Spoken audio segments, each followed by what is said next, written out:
सभी साथियों को नमस्कार, जय Hind. RS chemistry YouTube channel में आपका हार्दिक स्वागत अभिनंदन है। आज हम पढ़ेंगे एजुकेशन मैनेजमेंट का एक और महत्वपूर्ण टॉपिक SIQE यानी state initiative for quality education. देखो, एजुकेशन मैनेजमेंट में क्या है कि आपको क्वेश्चन नाम से स्टार्ट हो जाते हैं। कैसे? जैसे इसका नाम SIQE है तो वहाँ पर क्या इसकी फुल फॉर्म में पूछ ली जाती है। लास्ट टाइम हुए एग्जाम्स में आप उठा के देखना, उसमें क्या है SIQ की फुल फॉर्म से सीधी पूछी हुई है।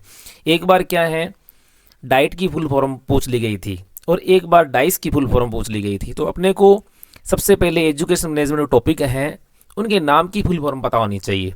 आगे देखते हैं इनके ऑब्जेक्टिव क्या है, उद्देश्य क्या है। तो देखो, उद्देश्य क्या है कि कोई भी गवर्नमेंट स्कूल है, चाहे वो पहली से लेकर 10वीं का हो, चाहे वो पहली से लेकर 12वीं तक का, ध्यान रखना इन स्कूलों में फर्स्ट टू लेकर 10 वाले और फर्स्ट टू लेकर 12th वाले स्कूलों में, यानी कक्षा 1 से 5 तक पढ़ने वाले इन स्कूलों में ध्यान रखना, या तो वो क्या हो उच्च माध्यमिक विद्यालय या फिर वो क्या हो माध्यमिक विद्यालय। इनमें क्या है कक्षा 1 से 5 तक पढ़ने वाले विद्यार्थियों की शैक्षिक स्तर के उन्नयन के लिए यह योजना क्या की गई, आरंभ की गई। इस बात का ध्यान रहे, कहाँ ध्यान रखना, एक तो माध्यमिक और एक क्या है उच्च माध्यमिक विद्यालयों के लिए, पहली से 5वीं में पढ़ने वाले विद्यार्थियों के लिए। अब क्यों की गई? इसका कारण ये था कि पहली से 10वीं के जो स्कूल है उनमें और पहली से 12वीं के जो स्कूल है उनमें भौतिक संसाधन थे जो वो क्या थे, उपलब्ध थे, जहाँ पर बच्चों को गुणवत्तापूर्ण शिक्षा का वातावरण जो जनरेट किया जा सकता था। जबकि हम बात करें प्राइमरी स्कूल और मिडिल स्कूलों में, वहाँ पर इस तरह की सुविधा उपलब्ध नहीं थी, यानी ऐसे संसाधन वहाँ पर उपलब्ध नहीं थे। इस कारण से ध्यान रखना उच्च माध्यमिक व माध्यमिक स्कूलों में क्या है पहली से 5वीं तक पढ़ने वाले विद्यार्थियों के लिए इस योजना को SIQ को लागू किया गया। आरंभ कब किया गया? मई 2010 में। अब ध्यान रखना मई 2010 में सबसे पहले पायलट प्रोजेक्ट के रूप में कहाँ पर अलवर व जयपुर में लागू किया गया। ध्यान रखना कहाँ लागू किया गया, सबसे पहले अलवर व जयपुर में लागू किया गया। उसके बाद में क्या हुआ, अप्रैल 2015 में क्या किया गया, पूरे राजस्थान के अंदर सभी स्कूलों यानी पहली से 10वीं वाले और पहली से 12वीं वाले सभी स्कूलों में क्या किया गया, इसको लागू कर दिया गया। अगर आपसे पूछे कि कौन से सत्र में लागू किया गया, तो ध्यान रखना अकादमिक वर्ष 15-16 में इस योजना को क्या किया गया, सभी विद्यालयों के अंदर पूरे राजस्थान में लागू कर दिया गया। अब देखो इस योजना का मुख्य उद्देश्य क्या है। मुख्य उद्देश्य ये था, अब अपने को पहले पढ़ते थे ABL, सबसे मेन जो जड़ है SIQ की वो एक ध्यान रखना क्या है, सबसे मेन जड़ तो थी, दो बातें थी। एक तो हमारे पास में था कि NCF 2005 राष्ट्रीय पाठ्याचार्य क्या था अपने पास में 2005, और एक अपने पास में था RTE 2009। इन दोनों के कारण क्या किया गया, दो चीज़ें लागू की गई थी। एक था हमारे पास में एक्टिविटी बेस्ड लर्निंग यानी ABL, एक था हमारे पास में बाल केंद्रित शिक्षा जिसे हम कहते हैं CCP चाइल्ड सेंटर्ड पेडागोजी। इसी प्रकार से एक था हमारे पास में सतत एवं व्यापक मूल्यांकन CCE। अब इन्हें क्यों लागू किया गया? देखो, NCF कहता है कि गुणवत्तापूर्ण शिक्षा दी जाए, पाठ्यक्रम ऐसा बनाया जाए जिससे बच्चों को क्या मिले, गुणवत्तापूर्ण शिक्षा मिले। जबकि RT क्या कहती थी, RT कहती थी कि 1st to 8th के जो विद्यार्थी हैं उनको फेल ना किया जाए। जब फेल नहीं किया जाए तो क्या करना होगा भाई, फिर उन्होंने क्या किया कि सतत एवं व्यापक मूल्यांकन को लागू कर दिया जाए। ठीक है, तो इसके कारण से वहाँ पर क्या किया गया, इन तीनों चीज़ों को मिलाते हुए क्या था, एक हमारे पास में क्या था ABL एक्टिविटी बेस्ड लर्निंग, अब इनकी फुल फॉर्म पता होना चाहिए, एक्टिविटी बेस्ड लर्निंग। दूसरा था हमारे पास में बाल केंद्रित शिक्षा यानी CCP चाइल्ड सेंटर्ड पेडागोजी, और थर्ड था हमारे पास में CCE यानी continuous and comprehensive evolution. Continuous, ध्यान रखना CC की फुल फॉर्म आपको पता होनी चाहिए, CCE क्या था, कंटिन्यूअस एंड कम्प्रीहेंसिव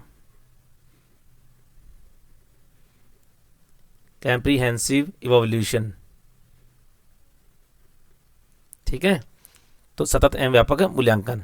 तो इन तीनों को मिलाकर क्या किया गया, SIQ को आरंभ किया गया।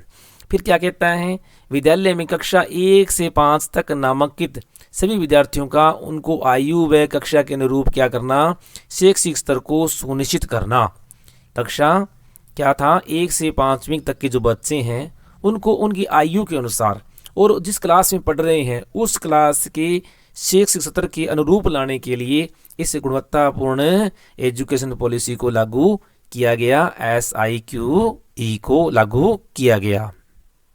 अब देखते हैं कि उस समय राज्य सरकार के द्वारा जारी किए गए जो परिपत्र थे, हम यहाँ पर क्या है इसको पढ़ रहे हैं, तो ये उनके परिपत्र कौन कौन से थे, उन परिपत्रों को देख के आपको समझ में आ जाएगा। और इनकी PDF भी मैं आपके नीचे डिस्क्रिप्शन में क्या है लिंक दे दूंगा, वहाँ से आप क्या है डाउनलोड भी कर सकते हो। तो देखते हैं वो ये अपने पास में क्या है, कार्य निर्देशक माध्यमिक शिक्षा बीकानेर का क्या है आदेश है उस समय का 1 मई 2015 का। और क्या है कि SIQ है, state initiative for quality education है, इसके संचालन के दिशा निर्देश। ये देखो कक्षा 1 से 10 व 1 से 12 तक में 1 से 5 तक के विद्यार्थियों में शैक्षिक स्तर के उन्नयन के लिए state initiative for quality education योजना क्या की गई, प्रारंभ की गई है। और राज्य के समस्त राजकीय उच्च माध्यमिक विद्यालयों में 10वीं तक और 12वीं तक जो विद्यार्थी हैं उन विद्यार्थियों के अधिगम स्तर में गुणात्मक वृद्धि को क्या करना, सुनिश्चित करना, इसका मुख्य उद्देश्य। आप देखो आपके सामने पूरी PDF है वो डाल दी गई है, इस PDF को देखो आप ध्यान से, सीधा सीधा क्वेश्चन है वो यहाँ से उठा लेते हैं। इसी प्रकार से दूसरा पॉइंट देखो, ये देखो बाल केंद्रित शिक्षण विधा यानी चाइल्ड सेंटर पेडागोजी सतत एवं व्यापक मूल्यांकन CC के समन्वित कार्यक्रम द्वारा प्रत्येक विद्यार्थी के अधिगम स्तर की उपलब्धि को सुनिश्चित करना इस कार्यक्रम का क्या है, उद्देश्य है। इसी प्रकार से प्राथमिक कक्षाओं के विद्यार्थियों को ट्रांजिशन रेट में उच्चतम स्तर तक सुधार लाना है। इसी प्रकार से विद्यालय में कक्षा 1 से 5 तक नामांकित सभी विद्यार्थियों का उनकी आयु और कक्षा के अनुरूप क्या करना, शैक्षिक स्तर को क्या करना, सुनिश्चित करना इस कार्यक्रम का उद्देश्य है। इसी प्रकार से विद्यालयों में बाल केंद्रित शिक्षण विद्या यानी क्या था हमारे पास में चाइल्ड सेंटर्ड पेडागोजी के क्रियान्वयन के लिए सभी शिक्षकों को क्या दिया जाएगा, समता संवर्धन के लिए प्रशिक्षण दिया जाएगा। इसी प्रकार से विद्यालय के प्राचार्य प्रभारी प्राथमिक शिक्षा को अकादमिक शोधकर्ता के रूप में क्या है, तैयार किया जाएगा। इसी प्रकार से अगला जो उद्देश्य इसका क्या था, जिला शैक्षिक योजना के निर्माण, संचालन एवं समीक्षा हेतु जिला स्तर पर भी क्या बनाई जाएगी, अकादमिक समूह को तैयार किया जाएगा। अब देखो इस योजना के आरंभ करने के लिए क्या किया गया, कुछ कमेटियां बनाई गई। जैसे परियोजना का संचालन है उसे करने के लिए क्या बनाई गई, कुछ समितियों का गठन किया गया। राज्य के शीर्ष निकाय के रूप में नीति निर्धारण के लिए प्रोग्राम स्टीयरिंग कमेटी का गठन किया गया, ठीक है ना। इसी प्रकार से परियोजना गतिविधियों के नियमन के लिए और क्रियान्वयन सुनिश्चित करने के लिए राज्य कार्यकारी समूह का क्या किया गया, यानी स्टेट वर्किंग कमेटी का भी क्या किया गया, गठन किया गया। इसी प्रकार से तीसरी जो कमेटी थी वो क्या थी, परियोजना के शैक्षिक व तकनीकी पक्षों के निर्णय लेने के लिए राज्य शैक्षिक समूह का क्या किया गया, गठन किया गया। और जिला स्तर पर भी क्या है, कार्यक्रम की क्रियान्वयन मॉनिटरिंग के लिए जिला कोर ग्रुप का क्या किया गया, गठन किया गया। अब देखो ये तो अपने पास में 4 तरह की क्या बना दी इन्होंने, कमेटियां बना दी। इसके बाद में क्या है, परियोजना का क्रियान्वयन करने के लिए क्या किया गया इन्होंने, परियोजना का जो क्रियान्वयन है वो किसके द्वारा किया जाएगा, तो परियोजना का संचालन का जिम्मा वो किसके पास में है, निदेशालय माध्यमिक शिक्षा राजस्थान बीकानेर के पास में है, यानी निदेशालय शिक्षा विभाग बीकानेर में है, उसके पास में पूरा जिम्मा है। इसी प्रकार से शैक्षिक समर्थन, प्रशिक्षण और कार्यक्रम की रूपरेखा कौन बनाता है, राजस्थान माध्यमिक शिक्षा परिषद जयपुर के द्वारा था। आजकल ये जिम्मा किसके पास में है, राजस्थान शिक्षा परिषद जयपुर के पास में है। माध्यमिक हटा दिया गया, पता ना आपको, आजकल माध्यमिक को हटा दिया गया क्योंकि वहाँ पर क्या है, SSC और रमसा को मिलाकर क्या कर दिया गया है, समसा बना दिया गया है। क्या बना दिया गया है, समसा बना दिया गया है। इसी प्रकार से समस्त अकादमिक कार्य कौन करेगा, SIRT उदयपुर, इसका नाम आजकल क्या है, RSCIT है।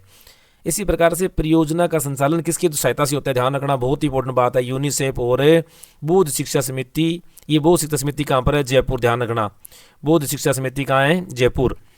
कि तकनीकी समर्थन से, इस बात का ध्यान रखें, तकनीकी समर्थन कौन देता है इसको, यूनिसेफ व बौद्ध शिक्षा समिति के तकनीकी समर्थन से क्या है, इसका संचालन किया जाता है। इसी प्रकार से क्या किया इन्होंने, जिला स्तर संस्थानों को सहयोग देने के लिए, जिला स्तर के जो संस्थान थे उन्हें सहयोग देने के लिए यूनिसेफ एवं बौद्ध शिक्षा समिति जयपुर द्वारा संयुक्त रूप से प्रत्येक जिले पर क्या है, जिला समर्थन अध्येता यानी डिस्ट्रिक्ट सपोर्ट फेलो, जिसे हम कहते हैं एमटी उपलब्ध करवाया जाएगा।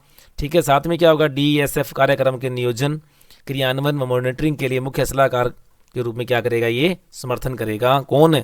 बौद्ध शिक्षा समिति और यूनिसेफ। तो ये थे अपने पास में दोस्तों इसकी मुख्य उद्देश्य। एक चीज और देखते हैं, ये जो लेटर है ये राजस्थान माध्यमिक शिक्षा परिषद के द्वारा जारी हुआ था। तो ये क्या कहता है कि राजस्थान माध्यमिक शिक्षा परिषद एवं निदेशालय माध्यमिक शिक्षा और SIRT, यूनिसेफ और बौद्ध शिक्षा समिति के मध्य क्या हुआ था, एक MOU हुआ था। और इसके द्वारा नीति निर्धारण के उद्देश्य एक परियोजना परिचालन समिति का गठन किया गया। और इस समिति का अध्यक्ष कौन होता है, ध्यान रखना, आयुक्त राजस्थान माध्यमिक शिक्षा परिषद। ठीक है, तो अब ध्यान रखना, आजकल इसे कहते हैं आयुक्त राजस्थान माध्यमिक हटा दो, राजस्थान शिक्षा परिषद इसका क्या होता है, अध्यक्ष। इसी प्रकार से सचिव की बात करें तो निदेशक माध्यमिक शिक्षा राजस्थान बीकानेर, यानी जो इसका डायरेक्टर है वो क्या होता है, इसका सचिव होता है। तो इस तरह के क्वेश्चन पूछे जा सकते हैं। अब देखो SIQ के अंतर्गत क्या है, काम आने वाले प्रपत्र और क्या है उनकी मूल्यांकन विधियाँ कौन कौन सी थी, उनके बारे में भी हमें ज्ञान होना चाहिए। सबसे पहला होता है हमारे पास में आधार रेखा मूल्यांकन। ये देखो आधार रेखा मूल्यांकन कब होता है, ध्यान रखना, आजकल इस पर बहुत बल दिया जा रहा है। तो आधार रेखा मूल्यांकन क्या होता है, जब कोई विद्यार्थी एक विद्यालय से दूसरे विद्यालय में नवीन प्रवेश होता है उसी के लिए किया जाता है। और कब किया जाता है, उसके एडमिशन लेने के 15 दिवस के अंदर किया जाता है। दूसरा होता है पाक्षिक शिक्षण योजना। पाक्षिक का मतलब समझ गए होंगे आप कि 15 दिवस के अंदर क्या बनाई जाती है, एक योजना बनाई जाती है, उसके आधार पर क्या करते हैं, विद्यार्थी का मूल्यांकन करते हैं। इसमें भी ध्यान रखना, एक क्या होती है, वीकली और होती है, जबकि 2 वीक का इकट्ठा जो होता है उसे हम कहते हैं पाक्षिक। इसी प्रकार से रचनात्मक मूल्यांकन। रचनात्मक मूल्यांकन हेतु आकलन सूचक प्रपत्र होता है, जिसमें क्या है, एक टर्म में, एक क्रम नहीं है, एक टर्म के अंदर क्या होता है, 2 बार क्या किया जाता है, आकलन सूचना प्रबंधन, जिसमें क्या है, विषय अध्यापक द्वारा टिप्पणी की जाती है। अब देखो वहाँ पर टिप्पणी क्या की जाती है, ABC ऐसे 3 भागों में बांट लेते हैं। ये तो क्या होता है कि विद्यार्थी वो मुक्त रूप से कार्य कर सकता है, दूसरा क्या है, सहायता से करता है, और तीसरा वो होता है जिसको बहुत ज़्यादा क्या है, सहायता की आवश्यकता है। इसी प्रकार से 4th पॉइंट है योगात्मक मूल्यांकन प्रपत्र, यानी एक टर्म में कितने बार, 4 बार विषय बार होते हैं। अब देखो इसे क्या कहते हैं, SAB वहाँ पर क्या है, लिखा होता है। कई बार क्या होता है, वहाँ पर क्या है, SAB लिखा होता है, जिसका मतलब होता है सुमेटिव असेसमेंट। ध्यान रखना, कई बार क्या है, SA की फुल फॉर्म पूछ ले आपसे, SA की फुल फॉर्म पूछ जा सकती है, तो क्या होता है, सुमेटिव, ध्यान रखना, सुमेटिव असेसमेंट। क्या होता है, सुमेटिव असेसमेंट होता है। इसी प्रकार से विषयवार उपलब्धि विवरण, इसके लिए भी क्या होती है, एक बुकलेट होती है, जिसमें क्या बालक की विषय संबंधित उपलब्धि की जानकारी रखी जाती है। इसी प्रकार से विद्यार्थी मूल्यांकन प्रतिवेदन। अब के वर्ष के अंत में बालकों को दिए जाने वाला क्या होता है, ये प्रमाण पत्र होता है। इसी प्रकार से एक होता है संचयी अभिलेख प्रपत्र। ये क्या होता है कि विद्यार्थी जब प्रारंभिक शिक्षा पूर्ण कर लेता है उस समय, या फिर विद्यालय को अगर बीच में छोड़ता है, तो इस प्रकार का प्रपत्र बच्चे को दिया जाता है, जिसमें पूरा उसका अभिलेख होता है कि उसकी रुचि क्या है, उसकी हॉबी क्या है, यानी वो सारी बातें उसमें क्या है, लिखी होती हैं। और लास्ट हमारे पास में योगात्मक मूल्यांकन प्रपत्र। अब देखो ऐसे यहाँ पर आ गया ना हमारे पास सुम्युलेटिव असेसमेंट। ये कितने टाइम होते हैं, 4 टाइम होते हैं। आपसे अगर पूछ भी ले ऐसे वो कितने टाइम होता है, 4 बार होता है। ऐसे फर्स्ट, सेकंड, थर्ड और कितने होते हैं, 4th, यानी 4 बार होते हैं साल के अंदर। और उसके आधार पर क्या बच्चे को ग्रेडिंग दी जाती है, A, B, C, D और E। जो D और E रैंक लेके आते हैं उनके आगे सिर्फ क्या लिखते हैं, प्रोन्नत लिखा जाता है, प्रोन्नत लिखा जाता है। अब बात करते हैं कि SIQE जो लागू की गई वो मुख्य क्यों लागू की गई। तो ध्यान रखना, एक तो था हमारे पास में RT 2009 जो लागू हुआ था कब, 1 अप्रैल, कब लागू हुआ था, 1 अप्रैल 2010 में लागू हुआ था। ठीक है, इसका एक आर्टिकल था, यानी जिसकी धारा हम कह सकते हैं कितनी, 29 और 29F या कह सकते हो अड़े। इसके अनुसार क्या था, बच्चे को फेल नहीं किया जा सकता, बच्चे को फेल नहीं किया जा सकता, उसको अनुपस्थित भी नहीं किया जा सकता। और एग्ज़ाम कब लेना है, जब बच्चा स्कूल आए तभी उसका एग्ज़ाम लेना है।